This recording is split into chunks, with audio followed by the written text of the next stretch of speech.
Hey everyone, welcome back. Today we're going to take a little break from movement and talk about one of my favorite things, bacon. I had some requests on how I make my homemade bacon, so I figured rather than writing a bunch of stuff on the internet that I would just show you exactly how I do it. It's really simple. It takes about a month, but there's really not very much work that goes into it. So you're going to need a few things for this. I used a cutting board to keep the bacon on while it's curing. You're going to need some pork belly or pork side, depending on how it's labeled. I've got about a 5-pound cut here. That's a pretty decent amount for me. It lasts a few weeks once it's done, and it's not crazy expensive. I get this from a local farm. It's about $5 a pound, $6 a pound. So you make about, by the time it's all cured and all the water's out, it's probably about 3.5, 4 pounds of bacon for about 25 to 30 bucks. You're gonna need some coarse sea salt. You can do it with fine sea salt, but it doesn't work as well because you can't control how much salt goes onto the pork as well. And I'm going to change things up a little bit. Normally I just do salt, but this time I'm going to do some pepper too. Last time I tried a little bit of brown sugar. If you like your bacon a little sweet, you can just sprinkle some brown sugar onto the pork belly and it'll kind of sweeten it up a little bit.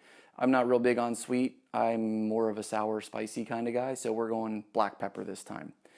So, step one is you have to open your pork belly. Okay, pork belly opened. Now when you look at your pork belly, you're going to have two sides. You're going to have this pale side, and if the stamp's on there, that's how you know that's the skin side, and then you're going to have the meat side. Some places don't send the pork belly with the skin on, and that's kind of nice because this skin side, once it's cured, gets kind of like freaking concrete and you can't really cut it. So you end up having to kind of shave the bacon off the skin as you slice it. So we're going to add a little bit of salt to this and I'll show you exactly how much roughly you need. It's really simple. It's kind of playing it by ear. You don't have to be real specific. So you take your coarse ground sea salt and you just shake a little bit on there.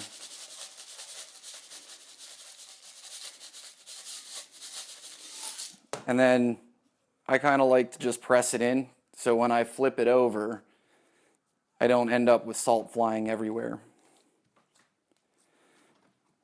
And then flip it over, and you're going to salt the backside.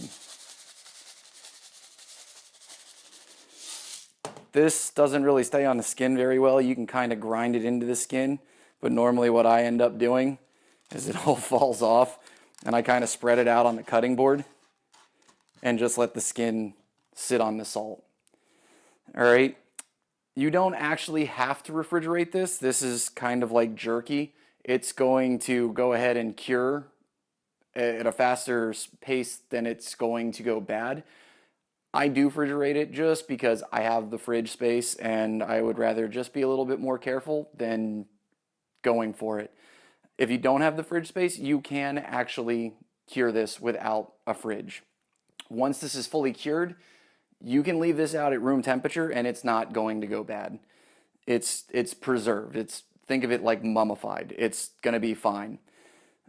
So what you're going to do is put this in the fridge. The pork belly is going to start to sweat. You'll see water start to bead up on the surface. Check it in the morning and check it in the evening and just kind of dump the water off. And if the salt is getting low, that salt's going to get absorbed into the meat.